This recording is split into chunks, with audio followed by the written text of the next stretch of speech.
نبدأ حكايتنا بفنغ بطلنا وحبيبته تشينغلي، وشكلهم كده اللي هم على وشك الانفصال.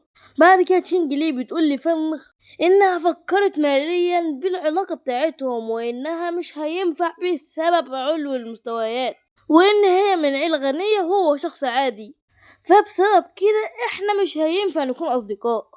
وبتقول إن هم ينفصلوا من الصداقة ديت. فالغي بعد كده مش بيتكلم، والناس بتقول هو مش بيتكلم ليه، والتانيين بيقولوا هتلاقيه اصلا مصدوم مين الطلب دوت، وبتقولوا ان ديت ملكة الجمال محدش ممكن يسيبها كده بسهولة. بس فالغي بيصدمها وبيقولها ماشي يلا خلينا ننفصل، انا اصلا كان رايي كده من الاول. بعد كده تشينغلي بتتصدم وبيقول هو ايه الواد ده حقيقي ده ولا في ايه؟ الو المفروض يكون مصدوم ولا حاجه. وبيسألها اذا كان في حاجه تانية عاوز تقولي لها، ومش بيقول انت خلاص انت مش عندك حاجه، خلاص خلينا نمشي بقى. بعد كده البنت بتصدم وبتقول له استنى يا عم انت كده، بيقول لها في ايه عندك مشكله يعني؟ انت خلاص انت قلت ان احنا نتفاصل واحنا اتفصلنا خلاص في ايه يعني؟ بعد كده البنت بتقول ما تفكرش يعني انت بهدوءك دوت ان احنا نرجع، احنا مش هنرجع، وبتكون مفكره ان هو بيعمل كده يعني عشان يرجع لها. بعد كده فلغي بيبص لها وبيقول لها مش تتكلمي كده هوت ولا تفكري كده هوت يا ملكة الجمال، وبيقول هو مشغول مش فاضي ليها اساسا. والبنت بتكون مصدومه اللي هو بيقوله، والعيال بتكون مصدومه بيقولها بالسرعه دي كده، ده في ثانية حتى ما كملوش كلمتين ايه في ايه. وبيقول بعد كده ينغي ان انتوا اساسا عايشين في عالم غبي حرفيا، كل حاجة اساسا بعد الحادثة هتتحول لرماد، انتوا ما تعرفوش حاجة وانا اساسا جاي من المستقبل عشان انقذكوا. بعد كده بيمشي من المكان وبيقول انا دلوقتي عندي حاجات اهم عشان اهتم بيها، بلا ملكة جمال بلا بتنجان يا عم، خلينا بس نشوف المصيبة اللي جاية ديت. وبيقول الازمة الحقيقية كل البشر على كوكب الارض. بعد كده بيقول لكل حاجة بدأت امبارح، وبيفتكر بعد كده لما الجو كان مظلم وهو كان في السفينة، وقتها كان فيه عواصف رعدية كتيرة، ووقتها بيظهر وحش غريب، ووقتها فالغ بيكون مستغرب من اللي بيحصل، وقتها بيكون في حاجة بتتكلم وبتقول تتغير معايير المجتمع بالكامل، وعصر الممارسين الروحيين على وشك البدء، ستصبح القوة هي المعيار الأساسي. وقتها بيكون فلغي سمع ده كله بيقول استنى انت مين؟ وقتها وهو قاعد بيحس بحاجة غريبة وفي ضوء كبير بيسطع قدامه، وبيظهر بعد كده شاشة نظام. وقتها فلغي بيستغرب وبيجي يمد ايديه، بس اساسا ايديه بتعد من قدامها، وبيظهر بعد كده رصد ديناصور من النظام وبياكل فلغي. فلغي مش بيدرك الموقف اللي هو فيه الا بعد ما كان في بوق الديناصور، وبيقول ايه دوت يعني هي دي نهايتي كمضيف عادي. بعد كده بنرجع لفرغ في الحاضر وبيقول انا في الماضي اللي انا كنت شخص عادي عالق في الاحداث، كنت راجل عادي بحاول بس النجاة من الكارثة ديت، بس انا شفت الوطن وهو بينهار والشعب بيعاني، وفي الاخر ما قدرتش اهرب من الوحوش اللي كانت بتطاردني. وبيقول لي انا مت يائس وقلبي مليء بالحقد والرغبة في الانتقام. يا ابن حياة بائسة والله. المهم فلغ بعد كده بيقول ان النظام اداله فرصة جديدة واجى قبل الكارثة بحوالي سنة ولازم ينقذ البشرية. بعد كده بيقول دلوقتي معظم الناس مش عارفين حاجة عن صحوة الروح. بعد كده بيقول خلال الفترة دي لازم يستفيد من كل الشذوذات الناتجة عن الطاقة الروحية، وفي كل مرة هيستفيد منها هيزداد قوة أكتر، وبيقول لازم أجتهد عشان أبقى قوي وأنقذ العالم. كده بيجي خبر إن البشر دلوقتي في وضع خطير ولازم يعتمدوا على القدرات الخاصة بيهم، وهم مش عارفين أي حاجة من الماضي حتى يعرفوا يسيطروا على الكارثة ديت. بعد كده يعني فلغ بيشوفه بيقول ايه ده، السلطات بتحاول اللي هي تقول للبشر على الموضوع، بس بتحاول تقول بوضع هادي عشان مش يحصل هيجان، وبيقول هي دي الطريقة بتاعت الصين عشان يخلوا الناس يثقوا في بلدهم، بس في مقابل كده يحصل شغب كبير في الدول المقابلة. بعد كده بيقول بالمناسبة النظام قال اي حاجة ممكن استفيد بيها فخلاها اروح عند الشذوذات، لا مؤاخذة يعني الكلمة صعبة شويتين فاعذروني لو انا اتلخبطت فيها. بعد كده بيظهر خبر ان جامعة تشينغ بتحذر الطلاب من الحرارة الشديدة، وناس هنا بتشوف الخبر وبتقول حتى الجامعات بتعمل الاشاعات دي، ركبوا الترند بسبب الاشاعات ديت. وقتها فلغ بيستغرب وبيقول ازاي يعني دي جامعة تشينغ تبعد بس 15 دقيقة بالسيارة، وبيقول في مشكلة غريبة وبيقول يا نهار اسود، في البداية التزويزات ديت كانت الناس مش بيعتبروها حقيقة. بعد كده بيقول انا الوحيد اللي بيعرف، ففرصتي الوحيدة هي جت. بعد كده بيخش من المدخل الشمالي لجامعة شينغ الأقل ازدحاما، وبيقول اللي فعلا كده في حاجة غريبة بسبب الحر، بيشوف عيلين وهم بيجروا بسبب الحر الكتير. بعد كده فرغ بيشوف حاجة زي نظام كورة كده، وبيجي يلمسها كده هوت، بس الطاقة بتاعتها بتنتقل وقتها إلى فمغ، بس بتكون الطاقة بتاعتها كبيرة، وفرغ بيدنه يتألم، وحرفيا بيكون حاسس ان هو هيدوب من شدة الحرارة. بعد كده اول ما الناس بيشوفوه بيقول ان هو راجل خارق، وعيل تاني بيقول مش دوت هو المختار اللي بينزل من السماء. بعد كده فنغ بيقول هو التأليف هيخلص، انا حاسس ان انا هموت. وشكل فنغ بعد كده بيتغير. بعد كده في البوابة اليمنى وحد بيسأل تشيل غلي اذا كانت هي عاوزة تشيل حاجتها، والتاني بيقول لها هاتي بس الشنطة وقولي العمارة وانا اروح عندها عادي جدا. ينغري بعد كده بتقول لهم لا لا مش لازمة، وبتشوف واحد بيقول لواحدة انه كويس ان هم اختاروا المدينة نفسها عشان يدرسوا فيها. البنت بتقول ايوه احنا كده ممكن نشوف بعضنا كل يوم. تشينغلي بتشوفهم او بتقول انهم مدمنين حب، بس وقتها بيطلع ضوء كبير من وراها وبيجي انذار عند البوابة الشمالية للمدرسة. بتشينغلي بتقول ان في حاجات غريبة بتحصل اليومين دوت، الواحد لازم يتحقق من الامر. بعد كده في البوابة الشمالية عند يانغ بيكون خلاص خلص التذبذب وامتصه، ومقابل اللي هو امتص التذبذب بيجيله قدرة حاجة زي تعزيز الجسد كده، هو بياخد برضو على الكتير من النقاط. بعد كده يانغ اول ما بيشوف كده بيقول هي ايه النقاط بتاعت الكتابة دي، مش فاهم. بيقول وقتها هتلاقيها مفيدة، خلينا نشوف هي بتعمل ايه بعدين. بعد كده في البوابة اليمنى الناس بيكونوا مستغربين وبيقولوا هو ايه اللي حصل بالظبط، مش حاسين ان في تغير في الجو حصل فجأة. بعد كده المدير بتاع الجامعة بيجي، بعد كده بيقول انتوا ليه عند البوابة الشمالية؟ المفروض اللي قلت لكم اللي انتوا متروحوش عندها. بعد كده واحد بيقول لازم نعاد تعيين خط الحظر ويخلق منطقة البوابة الشمالية تماما، والمدير بيقول له ماشي. وعندي ينغ وبيقول ايه مناطق التلوث ديت؟ هي دوت تحرير رسمي من الحكومة الصينية، وبيقول هو معنى كده اللي فيه تانيين زيي. بعد كده بيجي انذار عن اخلاء المنطقة. بعد كده بيشوف ناس لابسة اللبس بتاع الجيش الصيني، وبيقول الوضع مش حلو ابدا هنا، فخلينا نخلع احسن قبل ما حد يجيبنا. بعد كده عند الراجل المقنع بيكون واقف كده هوت ومستغرب، هو بيحط ايديه كده في الارض وبيحطها في وشه وبيقول ضاعت من صنع البشر، يعني هيكون في ناس تانيين لمسوا طاقة الروح مسبقا. بعد كده بيجي امر للطلاب اللي هو في اجازة النهاردة بسبب التحقيق وكده، بس وقتها شغلي بتقول ايه من صنع البشر وطاقة الروح ديت، وبتقول دي ظاهرة مرعبة من صنع البشر اساسا، وبتقول الشخص اللي كانت شافته كان فنغ، وبتقول مش تكون سخيفة يا تشينغلي، بمستوى شخص زي كده عمر ما يكون في تشينغ. بعد كده في منزل فنغ بيكون يا عيني فنغ عامل لنفسه كمادات وبيكون هيموت من الحر، وده كله بسبب التذبذب اللي كان امتصه. دلوقتي جيت استحمى، الماء اتبخرت حرفيا ومفيش اي حاجة ممكن تهديني. وبعد كده بياخد باله من حاجة وبيقول استنى، الحدث والضجة كانت حصلت يعني كده ممكن يتم استكشافي احمص. يا لهوي لو الموضوع ده صح، لا لازم اشوف بسرعة.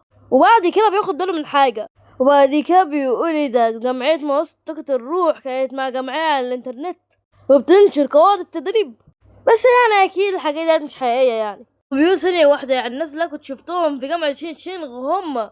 وبعد كده بيدور على التليفون وبيلاقي كلام كتير كده، هو الصراحة مكسل اقراه.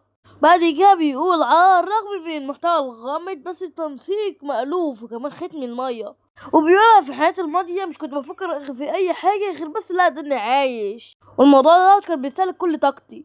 وبعد كده بيقول جمعية ممارسة طاقة الروح هي ديت للي لمسوا طاقة الروح قبل كده. بعد كده فنغ بيقول زي ما هم بيقولوا خلينا نجرب مرة، وهو بياخد نفس عميق وبيبدأ بعد كده وفي هالة كتيرة بتظهر من حواليه، وبيقول الخطوة الأولى تحويل الجسد لسلاح لاحتواء الطاقة الروحية والسماوية والأرضية. تاني حاجة السيطرة على طاقة الروح وتشكيل سلاح، وبيبدأ بعد كده اللي هو يعمل كل طاقته، وبيتخيل بعد كده فأس وبيتطور وبيكون اسم الفأس دوت هو فأس الشيطان، وبيجيله بعد كده نقاط اكتر. بعد كده بيجيله زرع كده وبيكون ممكن تزرع في اي مكان هو عاوزه، وبيجي بعد كده يزرعها في الكوب دوت، بس مقابل كده هيستهلك الكتير من النقاط. وبيقول انا دلوقتي فهمت، لو انا دلوقتي اخترت نعم فالكوب دوت هيحمل خاصية الينغ. وبيقول بس يا ترى لو كان سيف او مسدس كان هيبقى سلاحي الخاص. وبيشوف بعد كده السيف بتاعه القديم اللي كان شليل 60,000 لازمة، وبيقرر بعد كده اللي هو يعمل الموضوع دوت عليه. وبعد كده بيطلع ضوء كبير من أوضة يانغ، وبيكون في وحش غريب شاف النور دوت، وبيكون شكله كده عامل زي الأرنب الوحش أو أرنب يعني متحول لزومبي. المهم يعني عند الغرفة بتاعت يانغ بيسمع صوت غريب وبيفكر وبيقول هي الفرة ديت جت منين، واحد ناقص. وبيقول هي مش في المنزل ولا في الأنابيب، هي هتلاقيها حيوان أليف لجر. وبيقول طالما أنا وصلت لمستوى فاس الشبح فالسمع بتاعي بقى أقوى بكتير من أي سمع عادي. وبيسمع صوت بعد كده من بره وبيقول ده شيء غريب، وبيبص في الممر بس ما بيلاقيش حاجة، بس لما بيبص فوق بيلاقي الأرنب المتحول. وبيقول لي ده كمان هو الواحد ناقص أرنب ومتحول. وبيقول ذكرياتي من الحياة التانية بعيدة، بس أنا هشوف الوحش دوت مرة تانية بيخليها أشعر بالقشعريرة. بعد كده بتظهر بنتي من فوق السطوح وبتكون مراقبة كل اللي بيحصل، وبتقول ان الارنب دوت اكل فاكهة روح الليل وان سرعته مذهلة بجد. وبيكون ما عندها ميكروفون وبيقول طيب انا هبلغكم باي تحديثات. بيتكلم مين؟ الله اعلم. المهم يعني بتنط من فوق العمارة بسرعة، وبتقول هي ظهرت طاقة الوحش الغريب ظهرت، وبتقول تم رصد طاقة الليل مرة أخرى، وإن الهدف هرب لمسافة 20 كيلومتر، وبتنها بقى تنزل من على العمارة واحدة واحدة. بتقول هم كلهم كانوا حذرين إن هو التهم فكرة الروحية مؤخرا ولم يكتمل تحوله بعد. وبدنا بعد كده تنتقل ما بين العمارة التانية والناس بتشوفها، ده حتى شخص كان مفكر اللي هو بيتخيل بسبب كل المجهود. بس لا انت بتشوف كويس في قرد قاعد بيتمشى ما بين الحيطان. بننتقل عند فانغ والوحش بيهجم عليه، بس بيكون عنده ردة فعل سريعة وبيقدر بعد كده اللي هو يتفادى الضربة. وبيقول ان دلوقتي سرعته بقت احسن بكتير، وبيقول لي في حياته السابقة كان في وحوش برضه زي السرعة دي واسرع كمان، ولازم ان كل الوحوش دي تتقتل بسرعة والا البشرية هتنهار. وبعد كده بيهجم على الوحش تاني، وبيمسك بعد كده الوحش من عند ديله، وبيقعد بعد كده يلف في الهوا شوية وبيرميه بعد كده، بس طبعا مش بيسيبه لما بيرميه وبيهجم عليه تاني. بعد كده بيكسر الزجاج بالوحش، مش بيكون رحمة حرفيا، بس بعد كده بينطلق عليه بسرعة أكبر، وشكله كده خلاص خلقه ضاق منه. بيجهز ضربة قوية في ايده، وبضربة واحدة منه بيخرب حرفيا بطن الوحش. عاش عليك والله يا عم فنغ، مش عارفين نقولك ايه والله. والوحش خلاص كده بيكون مات، بس وقتها الوحش بيكون امتص الضربة بتاعت فانغ، وبدل ما هو يموت لوحده اهو هما الاتنين يموتوا. وبيحصل بعد كده انفجار كبير في السماء. واحد بعد كده بيكون شاف الموضوع دوت بيقول انا سمعت صوت رعد، بس المشكلة مفيش اي حاجة.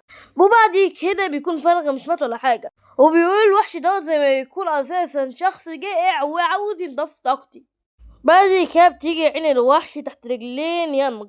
فالغ اول ما بيشوفها ما بيكملش حاجة وبيدوس عليها على طول، ويقول مع ان نوع الليل المفروض اللي هو بيواجه الطاقة الشمسية اللي كبحته بكل جنون. وبيقول لو انا مش كنت اخدت قوة التذبذب لكان كل اللي موجودين هنا كانوا تحولوا لفتات. وبيقول هو لازم ان يكون مع تقنيات روحية اكتر عشان يعرف يهزم الوحوش. بينتقل معانا الوضع بعد كده عند البت، ولما بتكون هي قاعدة في الغابة بتعرف وقتها ان الوحش مات، وبتبلغ التانيين وان الهدف مات والجوز اتحولت لفتات، وانها تجمع البقايا بتاعت طاقة الليل. وبتكون ديت هي اساسا اللي كانت موجودة في جامعة تشي تشينغ، وبتقول له هو مات بطاقة شمسية زيت اللي كانت موجودة في جامعة تشي تشينغ. وبعد كده بتبلغ القائد على اللي حصل وان الارنب خلاص مات. بعد كده القائد بيقول هو مات من نفس الشخص. بتقوله بالظبط، وبيقول لها بس ما فيش اي سجلات عن الشخص دوت في الارشيف. وبيقول شخص بالموهبة دي المفروض يكون في احد الجامعات الكبيرة، والبنت بتقول هي بتتفق مع الرأي دوت. القائد بيقول لها انت لازم توقفك مهمتك الحالية وتجيبي الشخص دوت وتجيبيه في الجامعة بتاعتنا. بتقول له فهمت، بس اول حاجة لازم اعملها ان انا اشرب كوباية شاي بحليب. ايه يا شيخة ام الروقان اللي عندك دوت وام المصاص اللي انت بتاكليها ديت؟ البنت بعد كده بتقول هو مين الشخص ده، هو بتقول الجمعية محققة الشخص بالقوة ديت لازم أن يكون خبير، أنا لازم أتعرف عليه. بنكمل حكايتنا وفرغ بيصحى من النوم وشكله كده قدر يتلائم مع القوة بتاعته. بيبدأ بعد كده إنه هو يستخدمها وبيدن يركز في تشكيل سلاح معين وبيكون اسم السلاح فأس الشبح، وبيقول أنا كده قربت أعمله وأعدي المستوى، وبيركز كل قوته في إنه يصنعه وبيقدر فعلا إن هو يصنع الفأس، وبيقول الفأس ده أخفف بكتير من اللي كنت متوقعه، وبيدنه كده يعمل شوية حركات بيه، وبيجي في النظام إن فنغ خلاص انتقل للمستوى التاني وشكلها كده هتقلب عظمته من الأول، وبيقول أنا حاسس إن الجسد دي بقى أقوى بكتير من المرة اللي فاتت، وبيقول أنا لازم أخلي بالي وأنا بستعمل الطاقة ديت عشان جسمي كله مش يتفرتك، وبيقول أنا لازم أمشي خطوة بخطوة عشان جسمي كله مش يتدمر. وفرغ بيقول مع إن الظواهر الخارقة للطبيعة عمالة تحصل كتير بس المكان برضو هادئ. وفي المكتب الرئيسي للجمعية بنشوف حد بيقول تم استكشاف طاقة شمسية، هو ممكن يكون هو تاني. وده فلغ بيكون قاعد كده هوت عند الغابة، والنظام بيكون بيقول له هو انت يعني عاوز تستخدم نقاط الكتابة في دمج العنصر دوت مع قوتك؟ ففلغ بيدوس نعم، وفلغ بيقول المرة اللي فاتت لما انا استخدمته على السيف كان ساح وما كانش يستحمل الطاقة، وبيقول مش كل حاجة ممكن استخدم فيها قوتي، بس السيف دوت زي ما يكون بيشترك في نفس مصدر طاقتي، وبيقول السلاح دوت ممتاز خلينا كده نجرب قوته. بس وهو بيستخدم السيف كان هيولع في جبل، بس في اخر لحظة قدر اللي هو ينقذ الموقف، وبيقول الحمد لله ده انا كنت هشعل الجبل كله، وبيقول الصوت والدخان كانوا شديدين اتمنى اللي محدش اخد باله، انا لازم امشي من هنا بسرعة. وقتها بنشوف البنت اللي احنا كنا شفناها في المره اللي فاتت وبتقول تبا، وبتقول انا جات لي الفرصه وانا ما اعرفش، وكمان كنت قاعد بشرب شاي بحليب وقتها، لا الصراحه عذرك ممتاز. وبتقول ثانيه واحده كده اشمعنى الينابيع سخنه كده، وبتقول ايه ده تمثال بوزة هو اللي عمل كده، وبتقول يا رب انا اعمل ايه دلوقتي ده انا هتوبخ توبيخ، وبتبص وراها بتلاقي علامه اكس اللي فلغ كان عملها، وبتقول ثواني ده غير ممكن، وبتقول في المرة اللي فاتت هو كان في المستوى الأول هو لحق يوصل للمستوى التاني، وكمان قدر اللي هو يستخدم سلاح روحي خارق للطبيعة.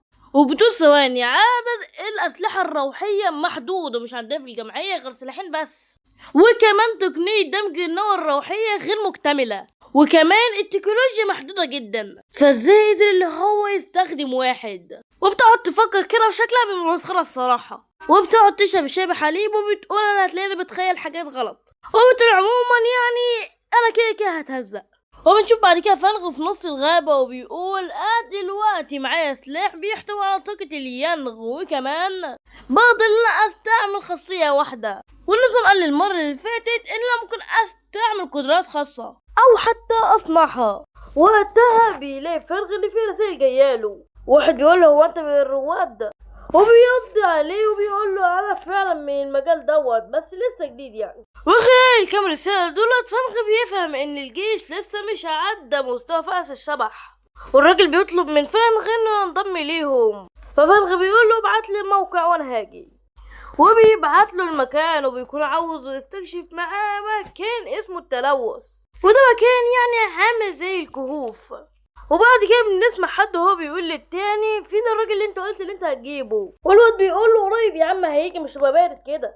بعد كده القائده بتقول لهم مش لازم يا عم حاجه خلينا بس نخش كده اهوت ونهتم ببعضنا، وبتقول مع الاسف الكل هنا عاديين ومش اقوياء فممكن يحصل لنا حاجه ونموت كلنا، وفي كتير من الرواد واللي هم الاشخاص يعني اللي قوتهم كبيره وهم اساسا ما يعرفوش حاجه اسمها الجمعيه. وبتقول هم نجحوني بعد اختبارات وتدريبات وبص اتعجنت. بعد كده العيال بتاخد بالهم من حاجه وبتقول للواد هو دوت الفلغ اللي انت قلت عليه، وفلغ بيرد عليهم وبيقول لهم انا فعلا هو فلغ انا اتبسطت بشوفتكم. وشياو اول ما بتشوف بتقول غريبه يعني هو شكله صغير بس هو في المستوى التاني، وبتقول المفروض ان قوته كبيره بس انا مش حاسه بيها وحاسه بشعور من ناحيته بس ايه هو انا معرفش. وبتقول عموما يعني احنا لازم نكمل طالما احنا عملنا الفريق، وفلغ بيقول له هو هيكون في المقدمه، والشيب بتنبه فلغ ان هو يخلي باله من المكان، ولو انت يعني تعبت فقول لنا عشان سلامتك هي الاولويه. وفلغ بيقول مع ان لسه جديد بس هم بيعملوني كواحد منهم، وعموما بعد مشي طويل بيوصلوا فعلا لقلب التلوث، بس وقتها فنغ بيجري بسرعة ناحية الحمم وبيحط ايده فيها، والكل بيتخض وبيقولوا انت مش بتهتم بحياتك، وبيقول هما يسحبوه، بس مرة واحدة بيحصل انفجار كبير والكل بينصدم وبيفكر ان فنغ مات، بس فنغ استدرك الراحة عشان لقى اللي فيه تذبذب هناك، والنظام بيقول تم استكشاف ظاهرة سماوية أرضية بحرارة القلب، وبيقول تفعيل أقصى ساعة حسابية تقنية سيف النار القرمزية. مكتوب في النظام بتاع فنغ إن اللهب الداخلي ديت حرارة داخلية مرتفعة بتحمل خصائص انفجارية وقوة تدميرية مذهلة، وتقنية سيف النار القرمزي دوت بيتطلب إن هو يمتص قوة الحمم البركانية، عشان كده قوة السيف دوت بتبقى قوة حرفيا هائلة. وقتها بنشوف فنغ وهو بيمد ايده وبياخد السيف بتاعه الجديد، وقتها فنغ بيقول ممتاز كده اكتمل سيفي، وبيكون حط كل نقاط الكتابة في سيفه وكده بقى قوته هائلة، وده الكل بيكون مصدوم ان فنغ لسه عايش وكمان سيفه بيمتص قوة الحمم. وقتها العيال بدأوا يحسوا بشعور حلو وإن خلاص الطاقة الروحية الموجودة في المكان بقى الكل يقدر يمتصها بكل سلاسة. وقتها شيرة بتقول هي جاية بس هنا عشان تجمع البيانات، انتوا عاوزين تعملوا ايه اعملوه انا ماليش دعوة. وقتها وهم مرتاحين وقاعدين يمتصوا الطاقة الروحية بيكون في ناس تانية يجوا، وقتها القائد بيقول خلاص احنا جينا على هنا امشوا بقى انتوا والمكان ده بقى بتاعنا خلاص، يعني انت جاي تبلطج عليهم يا عم الحاج، طب شوف بقى فنغ هيعمل معاك ايه. وقتها شيرة بتخاف عشان التلاتة دولت في الرتبة الفاس الشبح النجمة الواحدة ومش هينفع لهم يعصبوهم. وقتها شيرة بتقول خلاص احنا اصلا لقينا المكان دوت الاول ومش هينفع خلاص. وقتها القائد بيتعصب وبيقول هو انت اساسا وصلت لرتبة فاس الشبح عشان تتكلم معانا بالطريقة ديت؟ ووقتها البت بتكون خايفة ومش عارفة هي هتعمل ايه في الموقف دوت، بس وقتها فنغ الاسطورة بيجي وبيقول مش عشان انتوا يعني كبار فتتنمروا على البنت ديت. وقتها فنغ بيطلع سيفه وهو متعصب وبيضرب بس الارض بيه بيكون هيكسر المكان باللي فيه. وقتها القائد بينصدم وبيأمر اصدقائه انهم يرجعوا لورا، وبسبب الضربة اللي فنغ كان عملها المكان بدأ اللي هو يهتز. وقتها فنغ بيتعصب عشان هم عندهم قانون ان القوي بيهزم الضعيف، وقتها بيقول ان مجموعة زي ديت مش هينفع معاها الكلام، والراجل وقتها بيكون حرفيا مرعوب. فنغ وقتها بيطلع سيفه تاني وبيقول لهم اخرجوا والا نهايتكم هتكون على ايدي. وقتها الراجل بيقول مش دوت برضو انفجار ثانوي، هو الراجل دوت وحش ولا انسان؟ وبيأمر وقتها فريقه انهم يهربوا بسرعة. وقتها العيال بيدنهم يمدحوا فانغ وبيقول لهم ده انت طلعت جامد يا ابني اللعيب، عملتها ازاي دي؟ ده انت بضربة واحدة عرفت اللي انت تخليهم يهربوا. وقتها فنغ بيحرج من كلامه وبيقول لهم لا الشكر على واجب، لو انتوا يعني خلصتوا خلاص فخلينا بقى نغادر من المكان دوت. والبنت وقتها بتقول شكله كده ان في طاقة روحية ملوثة في المكان دوت، فخلينا بقى نمشي احسن من الضر منها. وقتها البنت بتقول في سرها لو الضربة ديت كانت جت في حد منهم فكان هيكون هنا الجثث بالهبل. هو انت مين بالظبط يا فنغ؟ وبتقول في سرها هو ممكن يكون رائد موهوب بصفات عالية ويمتلك موهبة من درجة أولى، أنا لازم أبلغ المنظمة بسرعة، القوة ديت ما ينفعش تروح ما بين أيدينا. ووقتها في منطقة تدريب المنطقة الروحية بتكون في بنت بيتكلم في شاوية وبتقول لها يعني انت قصدك ان في رائد جديد ايجا وبصفات عالية كمان؟ وبتقول لها ايوه بالظبط انا شفت بعناية. ووقتها البنت بتقول لشاوية خلاص انا سجلت الموضوع دوت وهقول للمدير، بس اساس المدير بيكون وراها. والبنت بتقول احنا فزنا بجائزة كبيرة في رواد جديدة ظهرت وكمان برتب عالية. ووقتها الراجل بيقول احنا فزنا ايه، خلاص الرواد دولت هيبقوا شخصيات رفيعة وهيبقى عليهم السلطة في المستقبل. ووقتها الراجل بيكون خلاص هيجيله الشلل وبيقول ده بقى حاجة مزعجة انا خلاص بقيت عاوز استقيل. وقتها في اليوم اللي بعده بيكون فنغ لابس الزبوط بتاعه وهو ماشي عشان محدش يشوفه. وقت الناس بتشوفه وبتقول مش بصوا كده مش دوت برضو الشخص اللي بيقلد الاخ اكس ده، باين هو وسيم جدا، وكمان السيف اللي معاه شكله حقيقي قوي وكمان شكله مهيب. يا ترى هو اتصنع فين؟ اتصنع عند البراكين يا رجاله. وبيقولوا هتلاقي الشخص دوت بين رجال القمة. وقتها فنغ بيبص في تليفونه وبيلاقي حاجات غريبة زي عملاق قاعد بيحلق في الجو وحاجات غريبة كده، بس بيلاقي اللي هو برضه مكتوب عنه. وقتها فنغ بيقول كويس لا كنت حذر في الحتة الأخيرة ديت، وإلا إيه الحر كانت توصل ل2000 درجة. احنا عندنا يا معلم الحرارة بتوصل ل35 وبنفيص. وقتها فنغ بيقول بعد ما لم تصل كتير من الطاقة الروحية بتاعت اليانغ، فأنا كده لو عملت تقنية تنفس الشمس الذهبية مرة كمان فممكن أحترق كمان. وبيقول طالما كده فأنا نروح ورا الجبل عشان ما حدش ياخد باله. وبعد 5 دقايق بيكون فنغ وصل للجبل. ووقتها بنشوف بنت كده وبتقول أخيرا انتهيت، وبتكون ديت هي سو. أخيرا عرفنا اسمك يا بنتي. بس وقتها بتحس بشعور غريب وبتيجي تبص جنبها وبتلاقي قوة روحية عملاقة، وبتقول هو مين اللي قرب يوصل لرتبة فاز الشبح 3 نجوم دوت. هي ممكن رتبة فاز الشبح اللي هي تعمل كل الفوضى دي دوت مش بقى ضمن نطاق الموهبة الوحشية. وبتقول لا انا لازم اتحقق من اللي بيحصل. وقتها بتقول هو ممكن يكون هو الراجل دوت مستحيل، انا لازم الحقه. فالغ اللي بيكون خلاص قرب يوصل لنجمة الشبح الثالثة، او باختصار نجمة فأس الشبح، وخلاص لم يعد الا جزء بسيط من هذه العملية. وقتها بتشوف ان خلاص فالغ قرب يخلص، وبتقول هو عاوز يحرك الفاس الالهي. هو ازاي كان بيتحكم في الطاقة الروحية كده؟ يا ترى هو كان بيتدرب لمئات السنين من غير ما حد يعرف؟ وبتقول لما انا جيت اوصل للنجمة الثانية كنت خلاص على فكرة قربت اموت، وكنت طريحة الفراش لمدة اسبوع كامل بسبب الضغط. وبتقول كمية الطاقة الهائلة ديت وهو عمال يعدي في المستويات كده، فاكيد الراجل دوت مش وحش ولا انسان، انه اله. ما تاخدوش بالكم يا جماعه من الحته اللي انا لسه قايلها ديت، هي دي بس كده يعني انا بقرا وبس مش حاجه يعني. وبتقول الرواد كلهم لما بيلاقوا ان هم خلاص قربوا يعدوا النجمه بيعدوها بسرعه، بس الشخص دوت عامل زي المعلم المتقاعد القديم. وبتلاقي وقتها الفاس الالهي رايح ناحيه الشرق، وبيكون وقتها فنغ خلص ووصل لفاس الشبح النجمه الثالثه. وقتها بتكون خلاص وصلت للمكان، بس وقتها بتكون مش لقيت فنغ. بتقول هو انا ضيعته كمان مرة، ده ما عدتش يعني غير 30 ثانية بس. وقتها بتاخد بالها من حاجة وبتقول ثانية واحدة كده، وبتقول ايها الاستاذ انا عارفة ان انت لسه مش مشيت من هنا.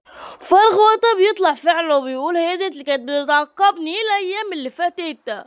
والبنت وقتها بتقول انا كنت بتتبع خطواتك اليومين اللي فاتوا وانا عاوزك تنضم للرابطة الرسمية، امل بجد اللي انت مش تكون انطباع سيء عننا. وبتقول هي لازم تختار كلماتها بعناية عشان مش يحس بالاهانة. وقتها فنغ بيقول لها ليه. وقتها البنت مش بتكون عارفة هي هتقول ايه، وبتقول اعمل ايه دلوقتي، المجاملة مش هتعمل اي حاجة. وبتقول الحقيقة ان امك هي عاوزة تجمع كل الرواد اللي في العالم عشان توديهم للطريق الصح ونحمي الكوكب دوت. بيقول لها وقتها وانا ايش ضمني منك، انا برضو لسه مش واثق فيك ابدا. وقتها البنت مش بتكون عارفة هي هتعمل ايه، فبتطلع ورقة كده وبتقول هي سو كانت لاعبة قبل عودة الطاقة الروحية. وبتقول انا معرفش اذا كنت انت سمعت بيا بس ديت هي هواياتي المفضله. فالغي بيقول انا شكلي افتكرت كده، وبيقول زي ما انا توقعت اللي بيكون عندهم قدرات جسديه كويسه بيكونوا رواد بكل سهوله، فاكيد هي بقت رواد عشان هي بتجري بسرعه. وبيقول بس من حياتي السابقة أمك هي ما قدرتش اللي هي تحقق هدفها وانقرض الجنس البشري بالكامل. وده فنغ بيقول فعلا فكرك عشان كده هفكر في الموضوع، بس بيروح وراها وبيقول لها انا مش عاوزك تعرفي المكان دوت لاي حد. وبيقول واحدة زي سو كأنها مش هتقدر اللي هي تغضب رواد زيي، انا ممكن استفيد من الموضوع دوت. وقتها البنت بتقول بس الرابطة عرفت ليه انت موجود بسبب التغيرات، فبسبب كده هنقدم تقرير نصفه حقيقة والنصف كذب، ايه رايك؟ وقتها فنغ بيقول طيب خلينا نعمل كده. وقتها سو بتلف وشها وبتقول له استنى، بس فنغ بيكون خلاص مشي من المكان، وبتقولها كم مرة فشلت في اللي انا امسكه وهو بس عمال يتجنبني، انا عمالة بس ارهق نفسي وانا عمال امشي ورا الراجل دوت. وقتها بيجيلها اتصال وبتقول ان كائنات شاذة جت تاني، فسو بتقول وقتها هم يجوا تاني. المخلوقات الغريبة دي انا مش هنساهم ابدا، شوية منهم بارد وشرير والتانيين مجنون وعطش للدماء. هما بياخدوا طاقتهم من التلوث اللي يجوا بعد ما الطاقة الروحية جت بعضها تحول للوحوش ومشوهة كمان وبتاكل البشر، وفي المقابل بتصنع أماكن تلوث جديدة. لو احنا مش هتناهم فكلنا هنموت. وقتها بيكون فلغ ماشي في المدينة، وقتها بيجي إشعار إن محدش ينفع يطلع بسبب العواصف الرعدية أو الرعد الشديد. احنا مش شفنا عاصفة زي كده من عقود. هو في قوة عظمى بتحكم البرك هنا؟ وقتها فلغ أصلا بيكون رايح عشان كده. فلغ بيقول ايه طاقة البرك العظمى ديت، بس مركز العاصفة هو، وبيطلع كده على السلام وبيشوف البرج دوت وبيقول هناك. وقتها فلغ بينط من على المبنى وشكله كده عاوز يمتص قوة البرج زي ما كان عمل مع الحمم. وقتها النظام بيقول تم استكشاف منطقة تلوث في جبل يخوانغ. وقتها فلغ بيشوف الكلام دوت والنظام بيقول تاني، وبنعبر كان لارتفاع المبنى دوت 1500 متر ومساحته 25 هكتار. وقتها فلغ مش بيهتم وبيصمم برضو على اللي في دماغه وبيروح برضو على هناك، والرعد بيكون شديد وفي رعدية تقريبا بتيجي على فنغ.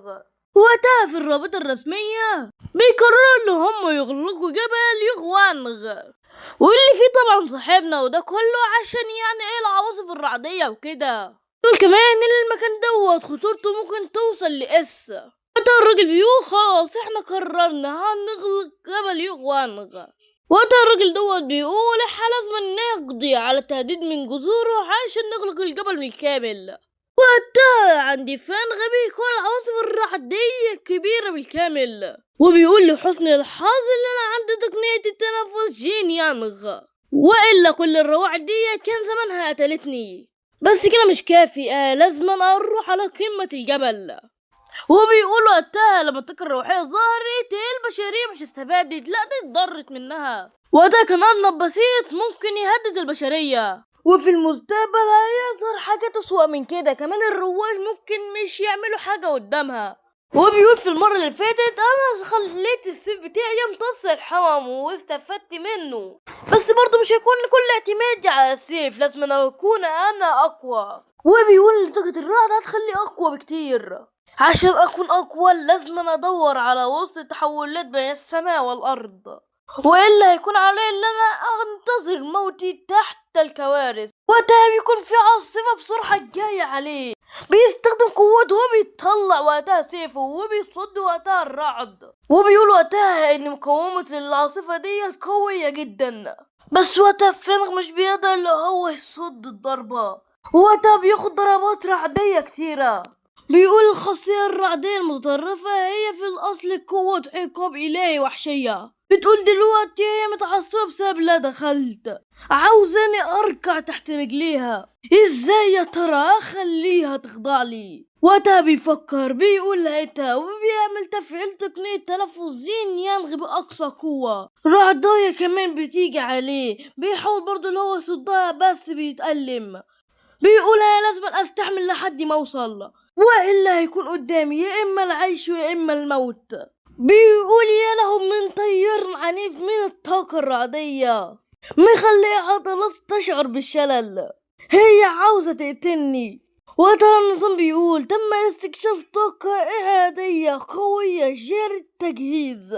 وقتها الرعد بيزداد، فنغ يا ترى هيعملها ولا لأ؟ وقتها الكل بيشوف العواصف الرعدية بيكونوا مصدومين حرفيا من قوتها. وقتها النظام بيقول لقد حصلت على الطاقة الرعدية الإلهية المكررة. وقتها فنغ بيقول ان خاصية الرعد دي خاصية عليا على عكس خاصية الشمس، واللي هي ايوه قوية بس مش زي البرق. وقتها فنغ بيقول في العصور القديمة الناس كانوا بيخلوا الرعد ينزل على اجسادهم عشان يكونوا اقوى. وقتها بيقول الرعد كمان هو رمحي، وبيقول انا كده ادركت قوة الرعد الحقيقية. وقتها النظام بيقول ان القوة ديت ممكن تكسر عظامك، فانت عاوز تسلك نقاط الكتابة في اخذ هذه القوة العظمى. وقتها فنغ بيقول يا ترى ادمج الخاصية ديت في سيفي ولا لأ، وبيقول ايوه خاصية البرق هتخليه اقوى، بس خاصية الشمس هتحرقه او كمان هتخلص النقاء. وبيقولوا كمان دمج الخصائص الكتير ممكن تتلف السيف. وبيقول انا عرفت انا هحط القوة ديت في الذراع اليمنى. وقتها طبعا بيجيله السؤال المعتاد وفنغ بيقول نعم. وكده بقى عنده طاقتين، طاقة البرق وطاقة الشمس. وفي اليوم اللي بعده عند أعلى الجبل البت سو بتقول للقائد ليه إن الطاقة مش زي ما كانت امبارح. وقتها الرائد ليه بيقول هو كان في مستكشف هنا. وقتها سو أول ما بتسمعه بتقول مستكشف كمان هو لسه عايش. وقتها بتيجي تستشعر بس مش بتلاقي أي حاجة، وبتقول هتلاقي الموضوع ده كان زمان أو كان الليلة الماضية. وبيقول هتلاقيه يجي هنا الساعة 6 ومش الساعة 8. بتقول له ليه؟ بيقول لها عشان الساعة 6 كانت بدأت الظاهرة والساعة 7 كنا بنبدأ في إغلاق الجبل. وقتها صعد من غير ما يكتشف. وبيقول الشخص دوت لما لقى ان في طاقة رعدية كبيرة لقى ان ديت فرصة عشان يمتصها وياخد قوتها، فعشان كده اكيد الراجل دوت مش نجا، بس ده كمان اخد قوة عظمى، والا ديت بس كانت صدفة. وبيقول الاشخاص اللي زي كده هم اكتر خطورة عشان احنا ما نعرفش في اي جانب. شكلك كده يا عم فاهم غيمك مش هتبقى حلوة. والرائد بيقول من دلوقتي انا اتتبع الراجل ده وهيكون اسمه هو الطاغية من النهاردة. شكلي كده فانغ هيعدي بأيام فل الفل. يا ترى هتعمل ايه يا فانغ؟ عند نفس الجبل اللي كان فيه الحلقة اللي فاتت. وده الرائد بيقول اهم حاجة يشي الطاغية بتاعنا يقدر اللي هو يمسك الراجل ده، وطبعا هم قصدهم على فانغ. وده بيطلبوا من سو انها تدي التقرير بتاعها للرائد، واللي بالمناسبة هو اسمه هان. وقتها سو بتقول له اللي هو ده الشخص اللي كان موجود في البوابة الشمالية بتاعة جامعة تشينغ، وبدنا تقول في سرها انا انتهيت، انا مش هقدر ان انا اكشف عن هويته. وبتكمل كلامها للرائد هان وبتقول له لا انا كنت حاولت ان انا امسكه بس طبعا هو حركاته غامضة للغاية. وبتقول في سرها اللي لازم تقول شوية حاجات غلط وشوية حاجات صح عشان طبعا مش تتكشف. وقتها الرائد هان بيفهم وبيقول يعني دوت عنصر شمسي. وقتها بيشكر سو على المعلومات ديت، وبيروح يقول على المدير عن الموضوع دوت وانهم يعني لازم يشوفوا الشخص ده ويمسكوه عشان يعني ممكن يكون عنده نوايا سيئة ولا حاجة. وسو وقتها بتفرح وبتقول اخيرا انا فدت بجلدي. ووقتها عند منزل فانغ بيعمل تقنية رفض الذهبي على القميص بتاعه ومرة واحدة بينضف. اللهم صل على النبي، يعني انت كده بدأت تستخدم السحر كويس يا عم فانغ. وفانغ وقتها بيقول بعد ما انا حطيت سمة الرعد ما زلت برضو اشعر بتغيير واضح. وبيقول بعد ما انا حطيت السمة ديت في ايدي اليمين بقيت حاسس ان هي اقوى حتة في جسدي. وبيقول مع ان قوة الرعد قوة هائلة ومحدش يقدر اللي هو يستخدمها بسهولة، بس انا بعد ما حطيتها في جسمي بقيت بستخدمها بكل سهولة. وبيقول انا فاكر لما انا كنت استخدمت تقنية الشمس كان وقتها كنت حاسس ان جسمي كله بيحترق. وبيقول اكيد بعد ما انا حطيت قوة الرعد في جسمي هي ضعفت. والنظام بيقول ان قوة الرعد دي بتعمل ألم للكائنات الشاذة بنسبة 300%. انا عاوز اجرب الموضوع ده. وده بيجي رسالة على التليفون بتاعه وبيقول هو ايه اللي بيحصل دلوقتي. وبيعرف وقتها انه بعد ما كان امتص قوة الرعد وقتها الناس كلها بقت عاوزة تشوف مكانه فين وتعرفه. وعارفين طبعا اللي ديت هي الجمعية عشان هم خايفين ليكون عندي فانغ نوايا سيئة. وقتها بيلاقي ان في مصنع انفجر بسبب يعني الطاقة الشريرة وكده. وبين كل التعليقات اللي الناس كاتبينها بيلاقي تعليق غريب وانه هو شعور بالبرودة الشريرة. وقتها فانغ بيقول رائحة باردة شريرة انا حاسس ان انا اعرفها. وبيقول انا افتكرت دلوقتي ده من حياتي السابقة. هو ده بيفتكر لما هو كان قاعد ورا الصخرة وكان حرفيا كاتم انفاسه يلاقي وحش يشوفه، بس في الاخر الوحش بيشوفه وهو بيهجم عليه. وبيقول هو ممكن ان هو يكون هو. الحاجات دي بتحب اللي هي تظهر في الظلام والليل. هي ممكن تكون ايوه في الاول حيوان او حتى نبات، بس بعد ما بيحصل لها الموقف دوت بتبقى قوتها جنونية. وبيقولوا وحش ديت اقوى 100 مرة من الارنب المتحول. انا لازم اخلص عليها قبل ما هي تتطور. شكله كده اجى الوقت اللي اختبر فيه قوتي. في وقتها برضه بيكون في شوية رواد رايحين برضه على هناك، كل دول برضه تبع الجمعية وكده، وطبعا يعني هم كرسوا الحاجات دي هناك وراحوا خلصوا عليهم. ووقتها الراجل دوت بيدي شوية معلومات للجمعية، وبيقول في طقس زي دوت اكيد هيبدأ اللي هو يتغذى، احنا مش هينفع اللي احنا نسمح بحدوث دوت. ووقتها الناس الموجودة في الجمعية بتقول تم الاستلام. حملة الإبادة اللي بالرتبة بيه رايحة خلاص على هناك، المتوقع هو خلال 12 ساعة تكون خلصت. فريق الإبادة استمروا في التتبع، وقتها المعلومات بتيجي للقائد وبيقول فهمت، احنا قدامنا 12 ساعة يعني لازم نخلصهم بسرعة. وقتها بيعرف ان المكان اللي هم رايحين عليه موجود فيه برضه سوق ينغ، واللي هي قائدة فريق ينغ، والقائد وقتها بيشكرهم على المعلومات الإضافية، وبيقول في باله هي متى بقت مشهورة للحد ده.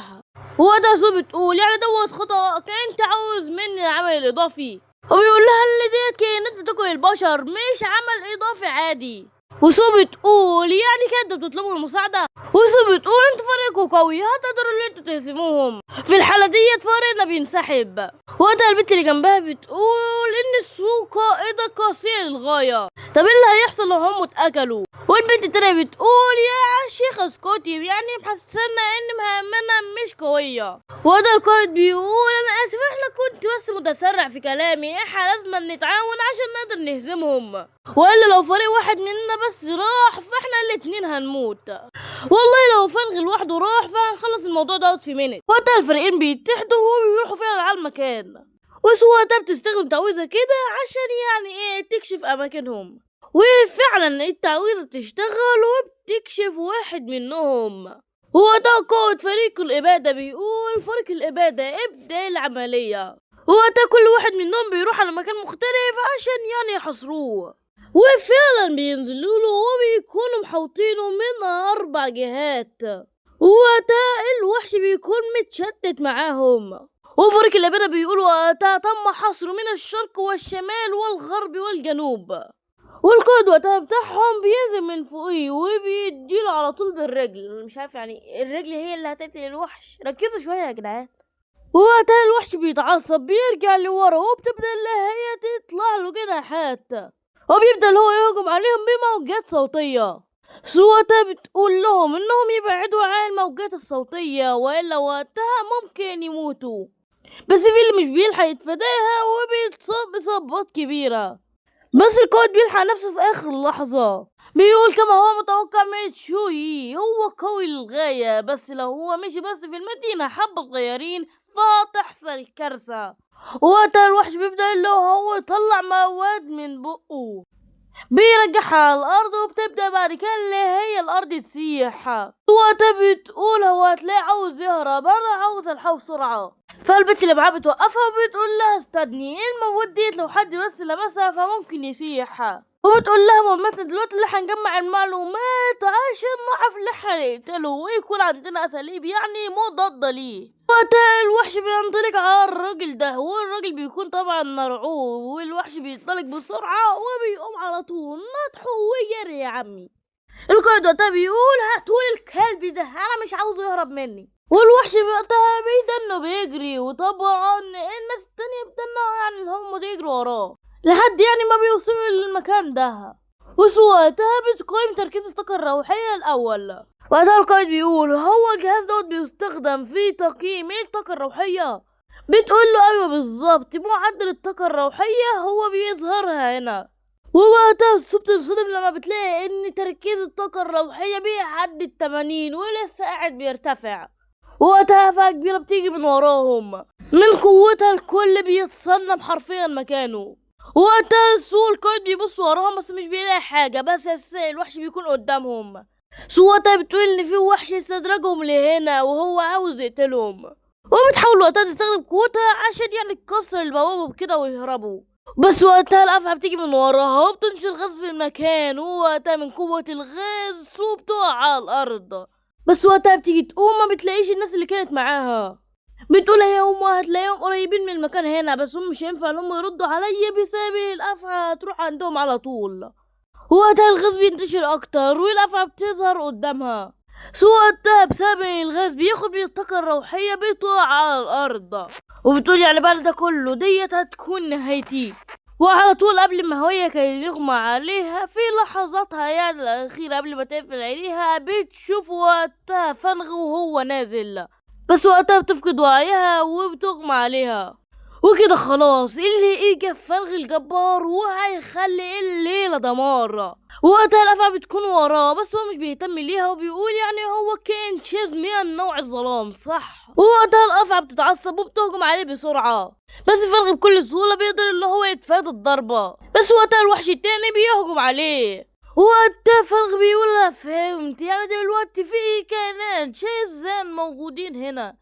وقتها فنغ بيقول انا فهمت كده، واحد بيجيب الفرائس ويخلص عليهم والتاني بينهش فيهم، وطبعا هم الاتنين يعني بينهشوا فيهم. وقتها الوحش بيعض من عند ايده وفنغ بيقول يعني انت بتحب العض كده تبدو بقى طعم البر، وبيخلص على واحد وبيهجم على التاني بالسيف الناري وبيقول له ايه دورك انت بتخاف من النار.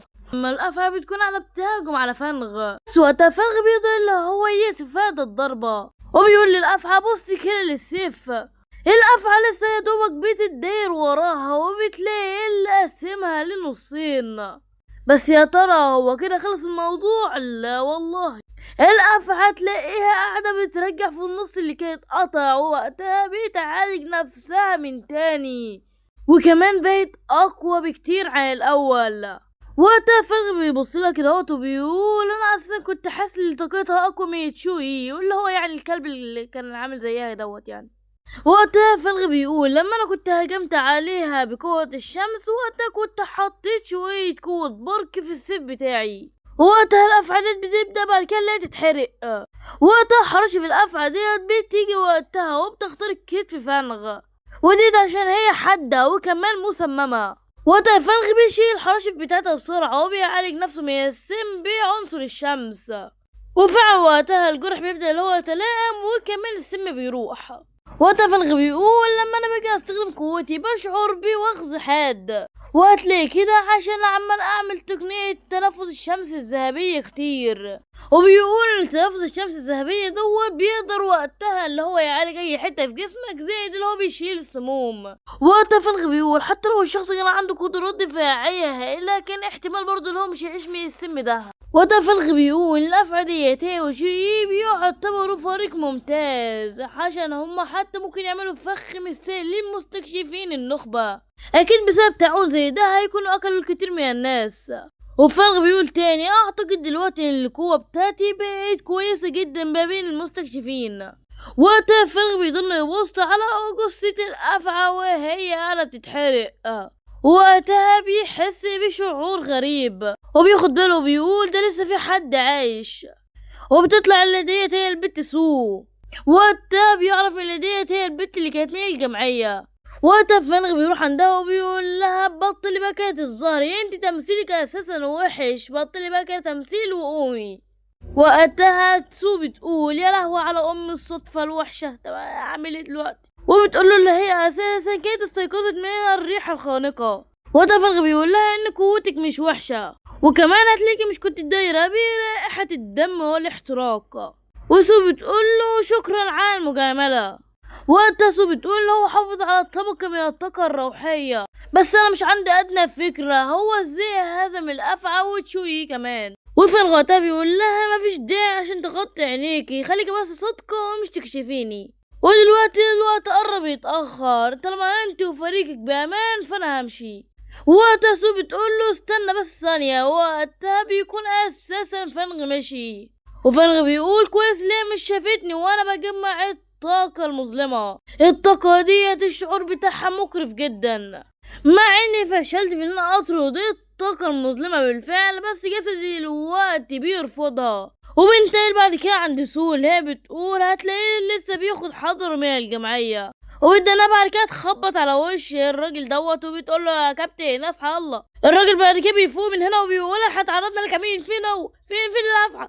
وقتها بيقول هو مين اللي عمل كده وكمان ايه الطاقة الشمسية اللي موجودة هنا ديت. وقتها سو بتقول لي في مستكشف ساعدنا. وقتها سو بتقول ان مهمتي الاصلية اساسا كانت ان انا ابحث واحقق عن شخص عنده طاقة شمسية متفوقة، وشكل كده الشخص دوت هو فنغ. انا لسه ما جمعت معلومات كتيرة عنه، وكمان الهوية بتاعته لسه غامضة. وقتها الشخص دوت بيقول شخص واحد هزم تشوي، وكمان الافعى ديت يا لهوي ده هتلاقيه جامد فشخ. والقائد وقتها بيقول بالمناسبة هي فين جثة تشوي؟ احنا عاوزين ننضف المكان اول حاجة، بعد كده نودي البقايا للجمعية. هو بيبدأ بعد كده اللي هو ينظف المكان فعلا، بس وهو بيمشي وقتها بيدوس على الحتة ديت واللي فيها طاقة البرق. وقتها بيقول اللعنة ايه الطاقة العنيفة دي. ووقتها بيقول القائد سوكو قالت اللي هو عنده طاقة شمسية، بس طاقة البرق دي قوية بشكل لا يصدق. ووقتها البنت بتنصدم لما بتعرف ان ديت هي بقية جثة تشوي، وبتقول ازاي ده كان في شخص واحد هنا. وبتقول من المستحيل هو بيكون قاعد بيحمل نوعين من الطاقات في جسده. ووقتها القائد بيسمع كلامها وبيقول مستكشف عنده طاقتين متفوقتين كمان. ده انا عمري ما شفت حاجة زي كده، يعني سيف من لهب الشمس وكمان طاغوت البرق دوت اي نوع من الوحوش بالظبط.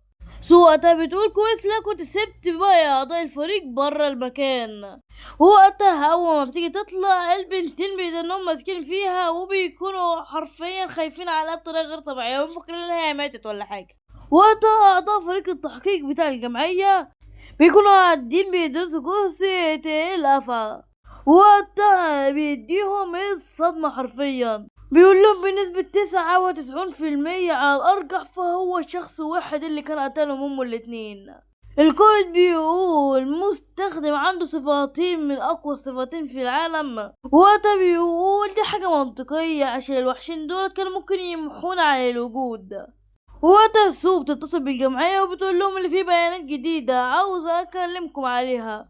وقتها بدأ النوم بقى كده اللي هي تقول لهم على الأخبار الجديدة وعلى فلغ يعني والصفتين الحاجتين وكده يعني. وبتقول لهم في الحتة بتاعت الجبل لما هو كان امتص القوة بتاعت البرق كنت حاسة اللي هو معاه سلاح روحي، بس مش اتأكدت غير لما عرفت دلوقتي. وقتها القائد بيقول هو عنده سلاح روحي بس من غير محتمل جدا اللي هو من غير اي دعم خارجي او الحاجات ديت، فهو مش يمكن اللي هو يكون عنده واحد.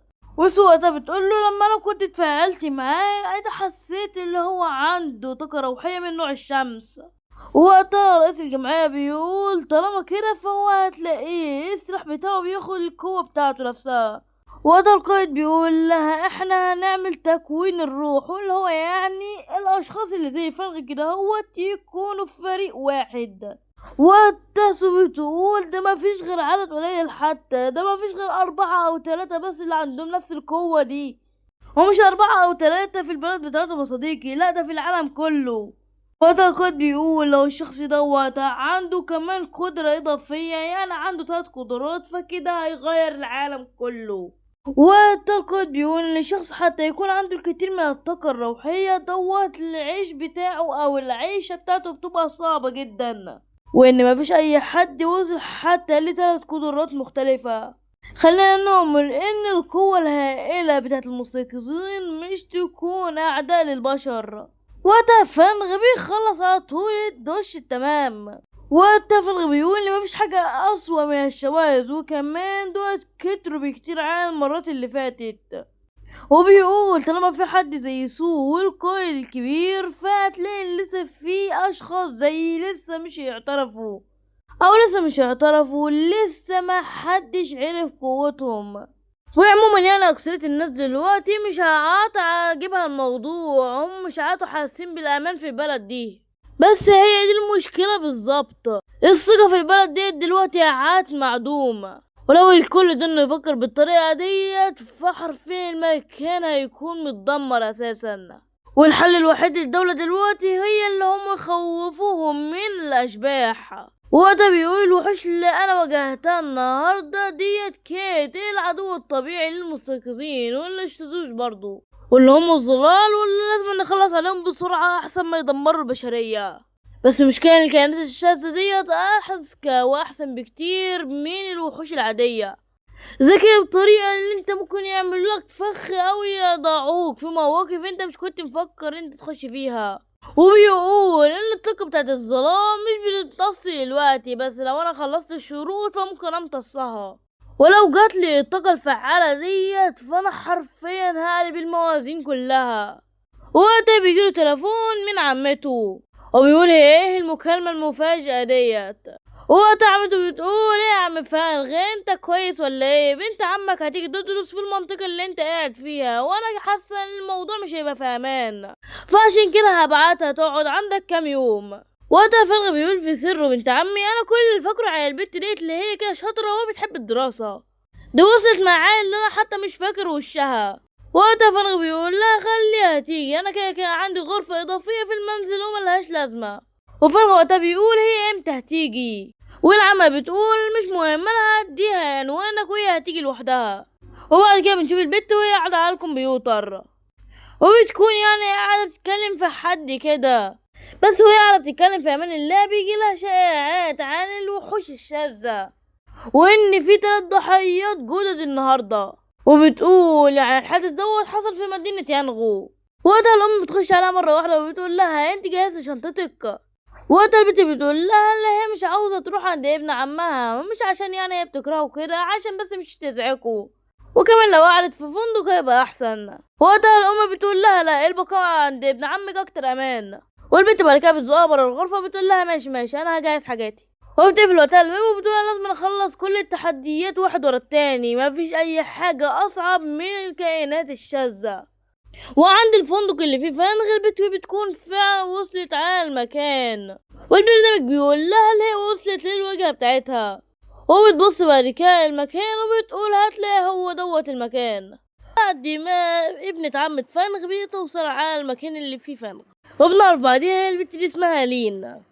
فانغ بيشوفها وبيقول لها اذا كان هي لين ولا لا، وبتقوله بالظبط انها هي لين. بعد كده بيدخلها الشقة وبيقول لها اذا كانت هي عاوزة اي حاجة تقول على طول، وبيديها بعد كده مفتاح الغرفة بتاعتها. لين بتقول كويس اوي شكلي كده ابن عمي هيبقى لطيف ومش هيتدخل في شؤوني.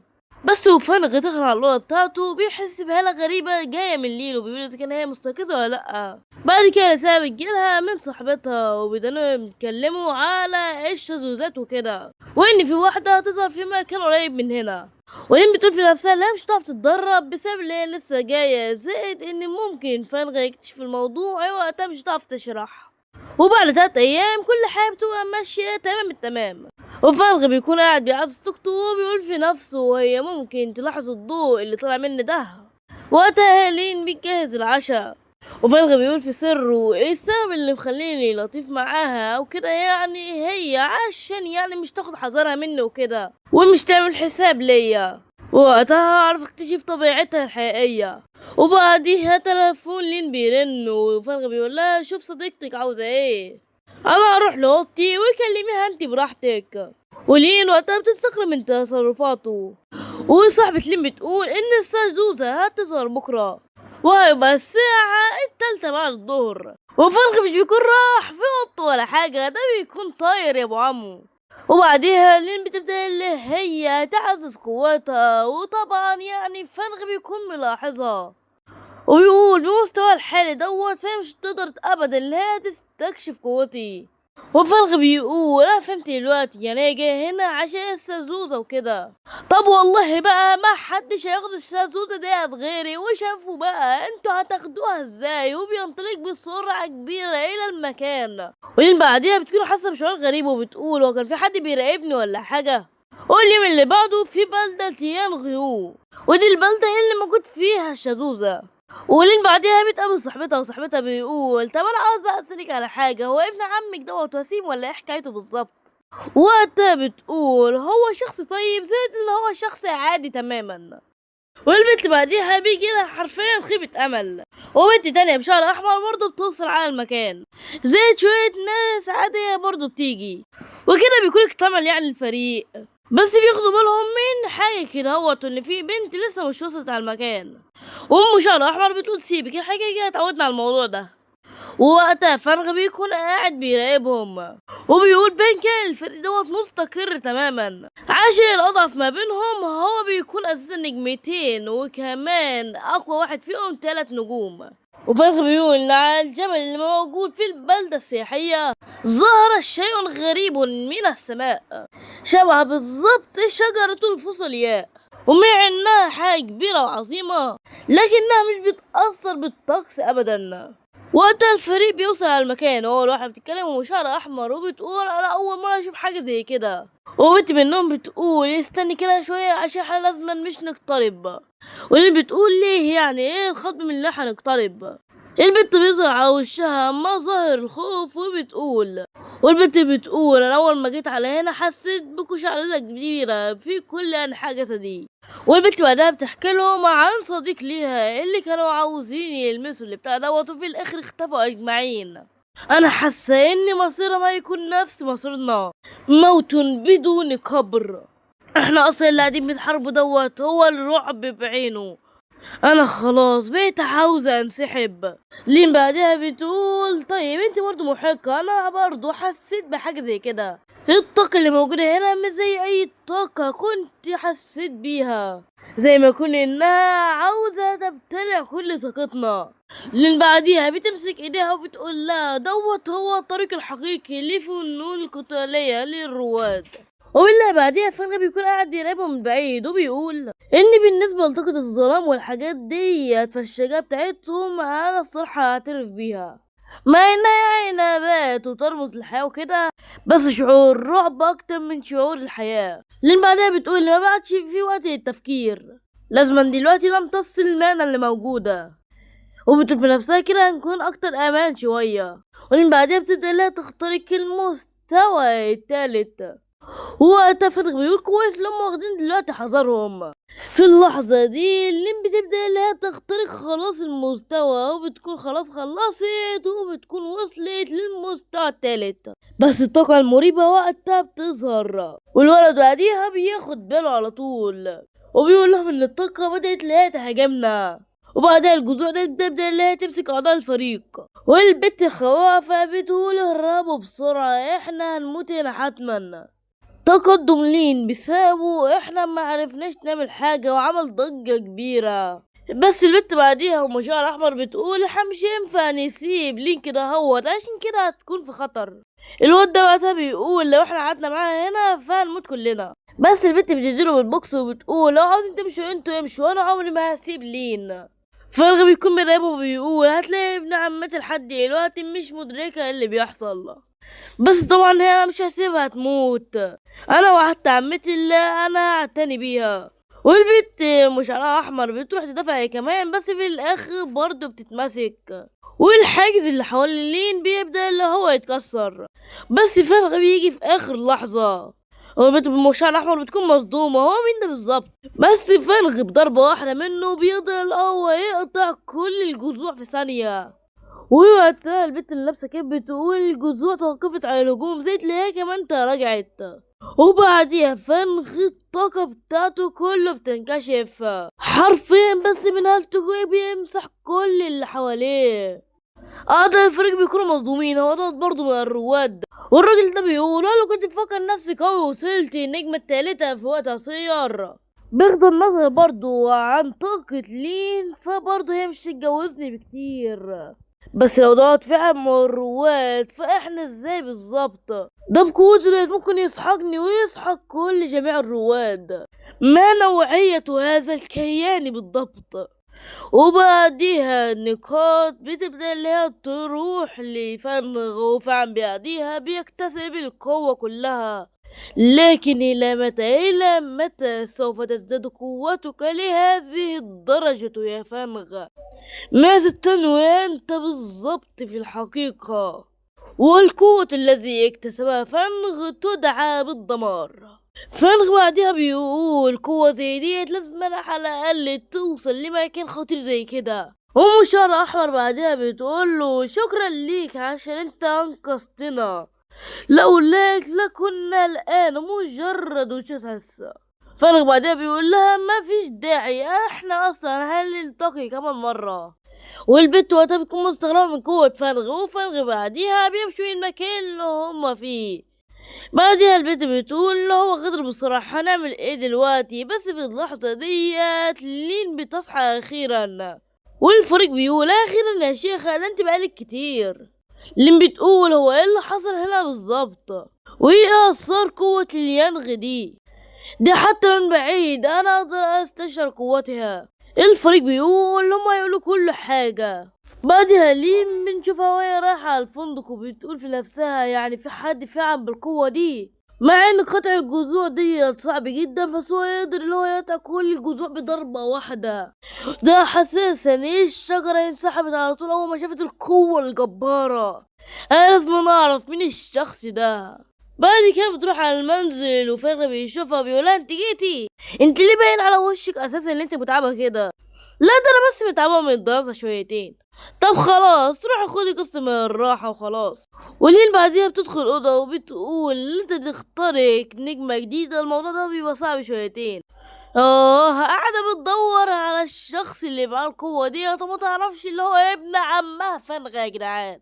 بعد كده بيجيلها رسالة من الشخص اللي موجود معاه في الفريق وبيقول لها لو انت لقيتي اثر للشخص القوي دوت فابعتي على طول. وقتها بترد عليه بتقول له اكيد اي حاجة اعرف عنه هبعتهالك. بس عندي سؤال، لو هو الشخص اللي كان موجود في تنين منصهر في النهر المظلم فازاي الشخص زي دوت يجي عشان ينقذنا؟ يا شيخ نفسي اعرف شعورك وانت قاعدة بتدوري على الشخص اللي هو اساسا عايش معاكي. بعد كده بنشوف فين هو رايح على مكان كده هو عشان يختبر في القوة بتاعته، وهو ماشي بيقول في نفسه ايه السمة بتاعت الدمار دي اقرب شيء ليها هو نوع النباتات، بس برضه في الاخر ممكن تعمل سمة عكسية وكده. وفهم بعديها بيدنه ماشي لحد ما بيوصل على طول للمكان وبيدخل بعديها ما بين النباتات وعلى طول من غير كلام بيبدأ اللي هو يستخدم طاقته، والطاقة بتاعته بتبدأ اللي هي تروح على كل النباتات اللي موجودة حواليه عشان هي سمة نباتية وكده وأقرب شي ليها هو طبعا النبات. وبعد تسريبه بعد الطاقة بيشوف فرغ النتيجة وبيشوف على طول الوردة اللي قدامه.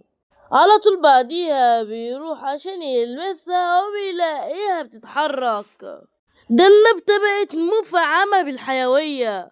ووقتها فالغ بيقول انا فهمت تقريبا دلوقتي كده الطاقة ديت بتبعث الحياة للنباتات وهذه الاشياء، وبيقرر اللي هو يحط سمة الدمار في النبتة ديت.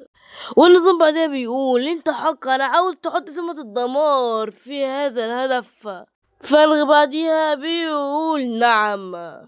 فالغ بيزرع طاقته في النبتة بتاعته، وبعد ما زرع الطاقة فيها بنشوف ان حجمها كبر كتير، بس مرة واحدة وبدون اي مقدمات النبتة دي بتبدأ اللي هي تسلب كل اشكال الحياة من حواليها، حرفيا اخدت كل طاقة النباتات من حواليها وخلت كل الاشجار كأنها شوية رماد. ومقابل كده بتبدأ اللي هي تكبر وفالغ بعدها بيقتلعها وبيقول انا وانا جاي شفت كاميرات كتيرة كانت موجودة، بس وقتها النبتة لسه برضه بتكون قاعدة بتسلب في طاقة الحياة من النباتات اللي حواليها. بس وقتها الكاميرات وجهاز الإنذار بيبدأوا اللي هم يشتغلوا، فوقتها فالغ بيضطر اللي هو يمشي من المكان. وفي قسم نباتات الإحياء الإنذار وقتها بيكون شغال عندهم، فبيضطر اللي هم يطلعوا من المكان اللي هم فيه ويشوفوا فيه ايه برا. واول ما بيطلع واحد بيبص على المستشعر اللي عنده وبيقول ده مرعب اوي كده، ده عند البوابة الشمالية كانت التقلبات 8 و10 اما دلوقتي فهي 30. وصاحبه بيقول له المفروض ان التقلبات اول ما بتعدي الرقم 10 الجيش هو اللي بيبحث في الاماكن ديت، هو يبدأوا يبحثوا في طاقة الحرارة وكده بس بيلاقي ان كل حاجة موجودة طبيعية جدا. بعد كده الواد بيقول ايه الصفة اللي ممكن تاخد حياة النباتات دي كلها، بس الراجل بعديها بيقول له ان هو مش يقترب اكتر عشان ديت هي صفة الدمار. وبيقول لهم فاكرين الكارما اللي كانت متدلية من السماء؟ الكارما ديت قدرتها هي نفس القدرات اللي حصلت هنا، ده كمان مش اي حد يقدر يلمسها ولو اي حد كده هو عادي لمسها ممكن تستنزف قوة الحياة من عنده. الوضع ده بيرتعب من اللي الراجل بيقوله وبيقول يعني اي خطوة لقدام ممكن نموت فيها.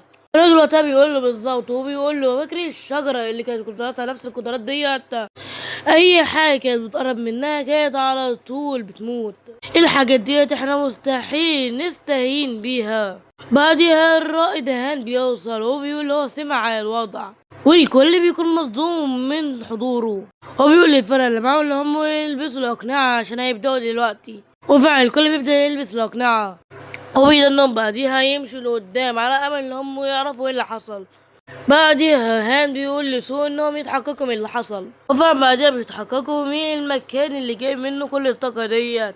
وبعد ما بيعرفوا بينصدموا عشان الزهرة على طول اساسا كانت اتخلعت من فنغ، وبيكونوا مصدومين لما عرفوا ان المصدر تم اقتلاعه. وبعدها الراجل اللي يكون معاهم بيكون مصدوم، وهان بيقول وان الشخص اللي اقترعه دوت اكيد هويته مشبوهة جدا. بس بعد كده بيشوف كاميرات المراقبة واللي هي كانت لقطت فنغي وكده. وبعدها الرائد هان بيقول ان المعلومات دي كلها تروح عند الجمعية، وسو بعدها بتقول له مفهوم. وبعد ساعتين عند منزل فنغ كان بيكون مبسوط من الزهرة اللي كان حاطها عنده. خلي بالك كده يا عم المشاهد، عشان الزهرة ديت بتسلب الأرواح، يعني انت دلوقتي مش حطيت لايك هتسلب روحك، انا بقول لك اهو. وقتها فنغ بيقول ان مع قدرتها ديت فهتكون مفيدة جدا في القتالات.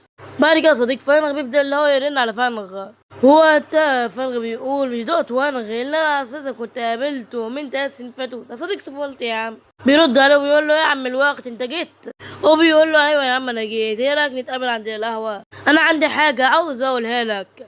وبعد ما بيخلص المكالمه بينزل تليفونه على الترابيزه وبيقول تقرير سيدي انا نفذت تعليماتك.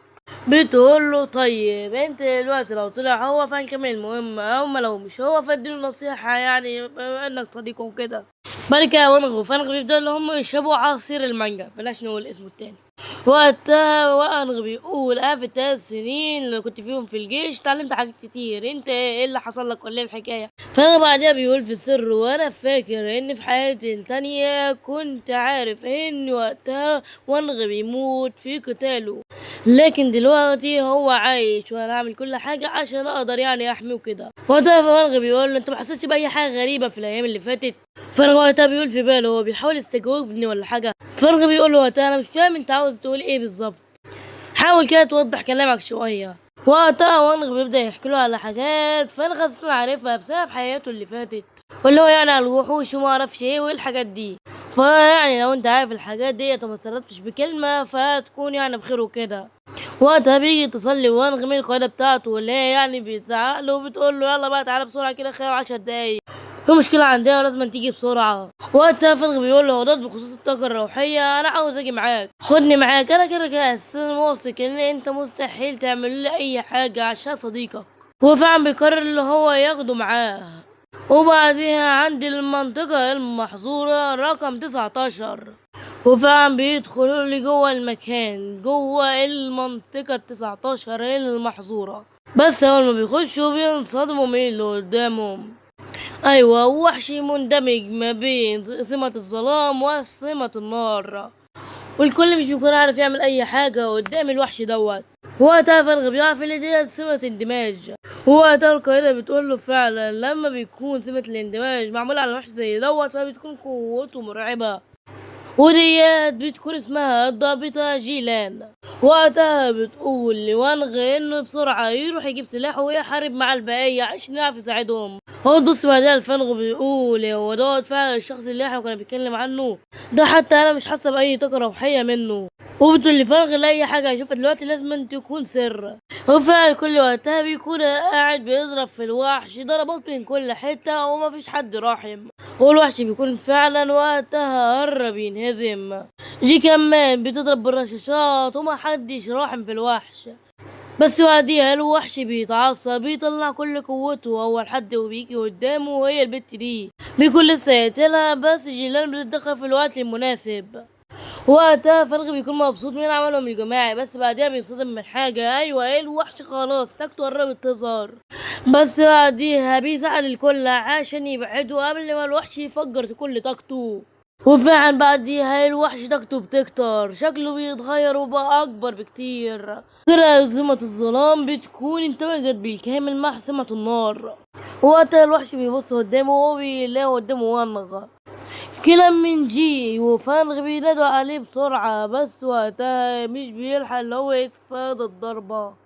فانغ بعدها بسرعة بيشوف وانغ قدامه وبيجري عليه وبيروح يطمن عليه، بيطمن اذا كان بخير ولا لأ. وقتها وانغ بيقول له هو بخير ان هو قدر يصد الضربة شويتين قبل ما هي تأثر فيه بالكامل. احنا جنود المنطقة 19 عمرنا ما هنستسلم. وقتها فانغ بيكون زعلان من اللي حصل لوانغ، وقتها القايدة جيلان بتزعق عليهم كلهم، بتقول لهم يلا احنا لازم نقتلوه، مستحيل ننسحب حتى لو هنضحي بأرواحنا. فالغ بعدها بينطلق على الوحش بسرعة جبارة. جيلان بعدها بتقول له انت ناوي تعمل ايه؟